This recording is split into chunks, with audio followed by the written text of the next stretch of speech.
Fala pessoal, sejam todos muito bem-vindos ao Ponto de Equilíbrio. Muito bom voltar aqui ao Ponto de Equilíbrio depois de mais ou menos um mês e meio sem postar vídeos. Estamos de volta. Sem precisar explicar muito, estamos retomando o canal e eu quero começar com vocês com devocionais que eu estou trabalhando e eu vou trabalhar com vocês ali em seguida uns 10 devocionais a partir de Lucas capítulo 15, a parábola do filho pródigo, a famosa parábola do filho pródigo.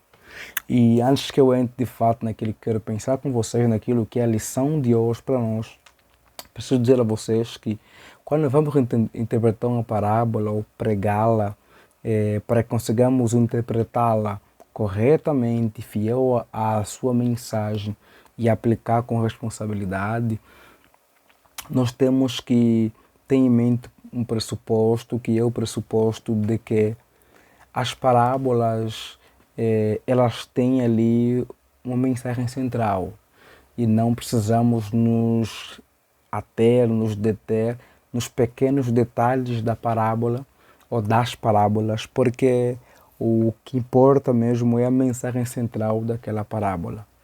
Então, os 11 a 12 devocionais que nós vamos desenvolver aqui nessa parábola vão estar alicerçados em 3 lições importantes quando se estuda essa parábola. A primeira dela é o quanto o perdão está disponível sempre, dedicar ao arrependimento. O segundo é o quanto o povo de Deus pode e não deveria ficar ressentido por ver a graça, a generosidade do Senhor agindo até aos mais rebeldes dos seres humanos. E terceiro é o quanto Deus, ou o Pai, no mínimo da parábola, demonstra generosidade com os 2 filhos. Então esse vai ser o norte, de certa forma, dos nossos devocionais, ok? Serão 11 a 12, mas todos eles vão ser desenvolvimentos dessas 3 premissas, ok? E hoje eu quero muito falar com vocês um pouquinho sobre indigno de admiração e mais amado. Quando nós lemos essa parábola, que é a parábola do filho pródigo, capítulo 15 de Lucas, versículos de número 11 até o versículo 31, vocês conhecem a parábola que Jesus conta de um homem rico que tem 2 filhos. O filho mais novo pediu ao pai a sua herança. E quando nós lemos os versículos 28, 29 e 30 desta parábola, quando o filho mais velho chega em casa depois do trabalho e encontra uma grande festa que o pai estava oferecendo em homenagem ao seu irmão mais novo, o filho mais velho ficou muito chateado, ficou indignado por aquilo que ele viu, e ele diz: puxa, ó pai, eu te sirvo há todo esse tempo e nunca transgredi contra ti, e o Senhor nunca me deu um cabrito, e viu esse teu filho que desperdiçou tudo o que o Senhor deu para ele, com as meretrizes dissolutamente, e o Senhor dá a ele o boi cevado. Resumindo, o que este jovem, o filho mais velho, está dizendo ao pai é que o filho mais novo não era digno de ser recebido como foi. No mínimo, o que ele fez não tinha nada aí para ser admirado, para deixar o pai feliz, o pai celebrante, o pai orgulhoso, o pai contente. Por quê? Porque, de fato, o filho mais novo tinha feito coisas absurdas. Quando você estuda a parábola, do versículo 11 em diante, começa a falar a respeito desse pai, e o filho mais novo pede a ele, por exemplo, que dê a ele a parte da herança que lhe cabia. O pai ainda estando em vida. Isso aqui, obviamente, tem muito a ver com a ideia de que o filho, no mínimo, está dizendo que o pai, para ele, morreu naquele momento, que ele já pega a parte da herança, já que o pai está vivo, e a herança se partilha após a morte, ou no mínimo ele está querendo que o pai morra. E portanto isso aqui não é admirável, isso aqui não é elogiável. Só que o moço não faz apenas isso, ele não apenas mata o pai no coração dele, mata o pai pedindo a herança. Ele também se afasta do pai agora de fato fisicamente, vai numa terra longínqua, e lá ele vai gastar dissolutamente aquilo que era do pai. Ele vai gastar, vai desbundar, vai gastar irresponsavelmente aquilo que o pai trabalhou ali a vida, e ele gasta aquilo dissolutamente. Só que ele não gasta apenas sendo péssimo gestor, ele também se envolve com uma promiscuidade, envolvimento com mulheres, imoralidade. E então a consequência dele como destino é trabalhar com porcos, não tem comida porque no lugar que tem uma crise de fome e ele quer comer a comida dos porcos, e isso ele também não consegue. E para quem é um judeu ortodoxo, diria Blomberg, ouvindo essa parábola que ele está contando, o ortodoxo judeu iria pensar o quê? Puxa vida, o moço foi para uma região imunda, estava trabalhando agora com animais imundos, como o porco, que é o animal mais imundo para os judeus naquele contexto, querendo comer comida de animal imundo, que portanto também é imunda, trabalhando para alguém imundo numa terra imunda. Digamos, o moço foi longe do pai numa terra imunda, trabalhando com um animal imundo, querendo comer comida imunda e trabalhando numa terra imunda. Portanto, tudo nele realmente é imundício.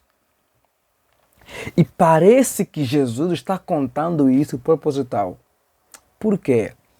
Porque a motivação do Senhor em contar essa parábola, isso é fundamental.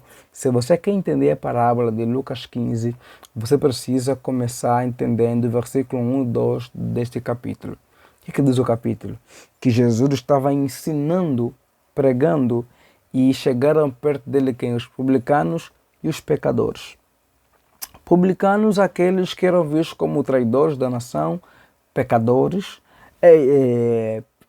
traidores do povo judeu, porque acabavam cobrando imposto do povo, digamos, sendo parceiro do romano. E o pecador é uma referência a gente que tinha ali uma certa imoralidade, gente que tinha ali uma vida duvidosa, às vezes prostitutos, e por aí vai. E Jesus está... Só que o público de Jesus não é apenas esse público aí pecador. Tem também quem? Tem também os fariseus, que vendo que os publicanos e os pecadores estão chegando perto de Jesus para ouvi-lo e começam a murmurar. Esse fala para os pecadores. E então Jesus, conhecendo o coração dos fariseus, faz o quê? E saduceus, começa então a contar as parábolas. É isso que motiva Jesus a contar as parábolas.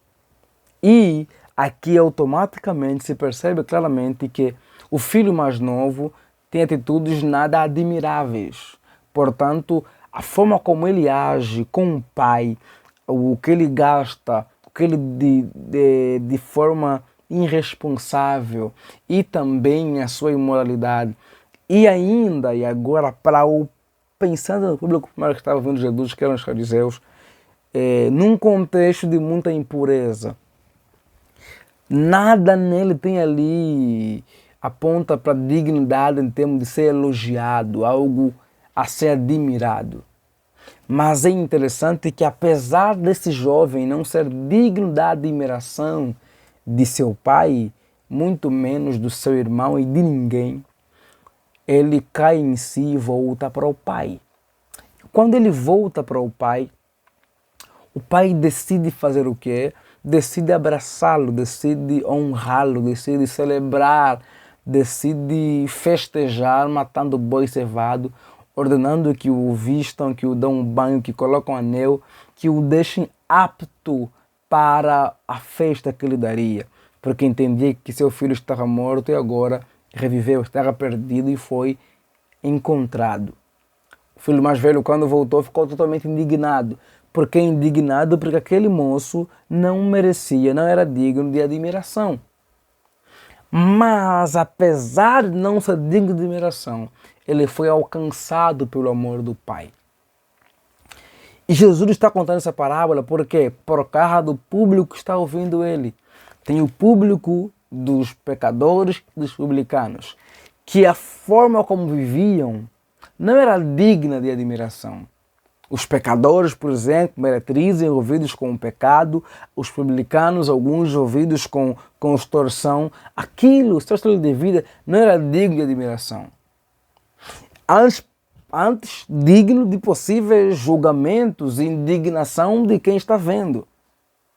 Mas apesar de não serem dignos de admiração, eles foram alcançados pelo amor do Senhor Jesus.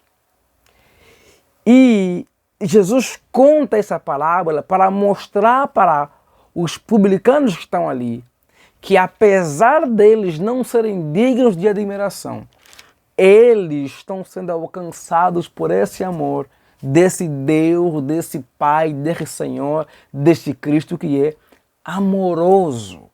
Alcançados pelo amor de Deus, não sendo dignos de admiração. E você que me ouve, talvez você também não seja digno de admiração. A forma como você vive, a forma como retrata outras pessoas, a forma como o seu nome é propalado, o teu nome talvez seja um nome desonrado. Você não é um modelo para muitas pessoas. E você não é digna de admiração nenhuma.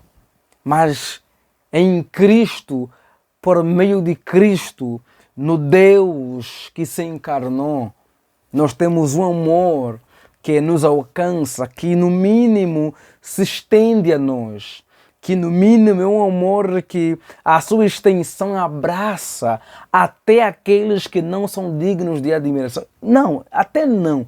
Abraça-nos quando, na verdade, não eras dignos nem de admiração. Nós vivemos um tempo em que trabalhamos muito sobre meritocracia, muito sobre merecer, muito sobre admirar as pessoas por aquilo que elas fazem. Mas em Deus, diante de Deus, parece que nós não temos muito a ser elogiados.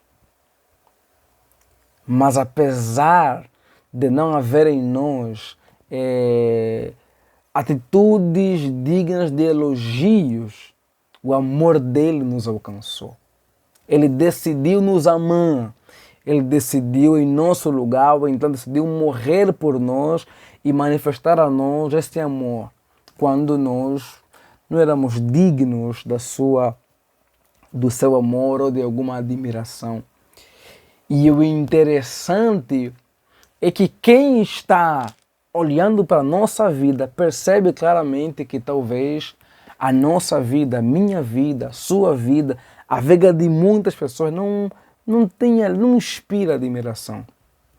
Mas bendito seja Deus, que Deus decidiu estender seu amor a nós, apesar da nossa indignidade quanto a algo elogiável, quanto a algo que se encontre, digamos, de proveito em nós.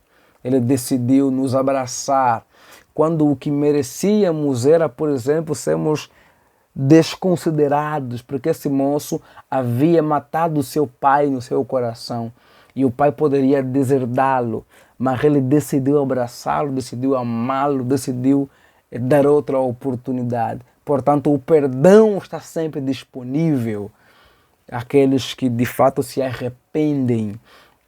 E é isso que nós vemos aqui nessa parábola. Não há dignidade para elogio e para admiração.